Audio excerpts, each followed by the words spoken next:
I miss them showing me their pictures on their phone or telling me what they have coming up or going to those basketball games or them letting me know about a robotics camp that they were going to or their family vacations. I miss all of that. And I can't wait for the pandemic to be over because I like to be in their space.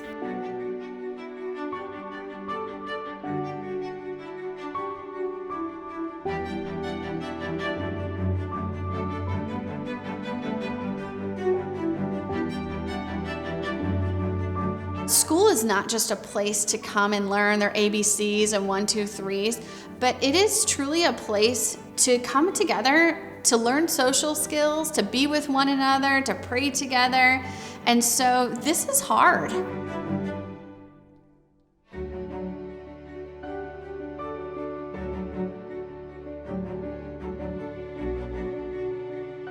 We cannot let this pandemic choose our life or choose how our future is going to last, because some things we don't have control over, but the things we do have control over, let's just make the best of it. As a first-year principal, it has been amazing to learn about Access and the amazing support they provide our students and their families. They really help to think outside of the box. So a big part of Access is extending the school day and providing really amazing enrichment opportunities for our students. So we try to bring in different programs in our school to introduce our scholars to, so when they get ready to go to high school and they get to take those electives, that won't be their first time being introduced to STEM or their first time being introduced to public speaking or their first time being introduced to 3D art. And so, once you get that buy-in from the students, yes, they stay in school 2 hours after everyone else is dismissed.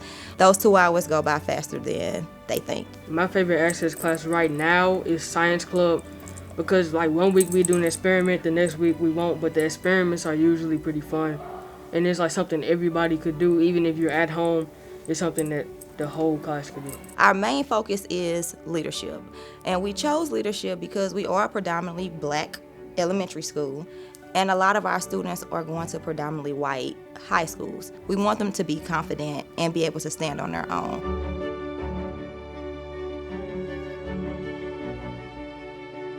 We are unable to physically go in the building and see our students. Having to have that self-discipline at home for that online learning and not having that structure, that has been the hardest conversations that I've been having via Zoom. So my conversations this year with my scholars are extremely different. It's more personal and checking their mental and giving them those encouraging words and those positive affirmations that we can get through it.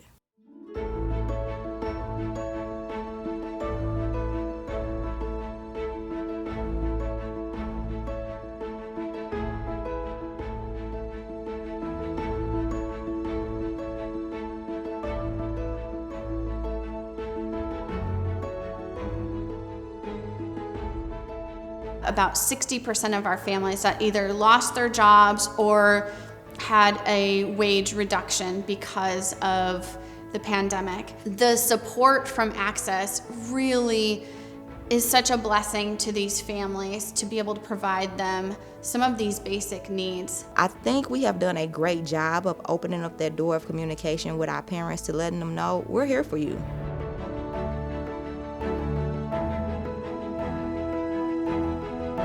They're in the fight with us also. Before we could even come up with a plan on what our next steps are, we had donors pouring into us.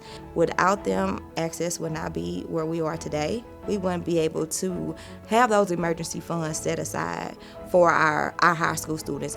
We wouldn't be able to have our academy classes that we have. There would be no grad support. So I am very thankful. Access provides this avenue to our families to break that cycle of poverty that so many of our families seem to be stuck in. And at the end of the day, our scholars make us proud, going to college or opening up their own businesses, or they might have their own plan that's a different plan than us, but it's something that they would like to do. And so I never feel like I'm at work because it's my happy place.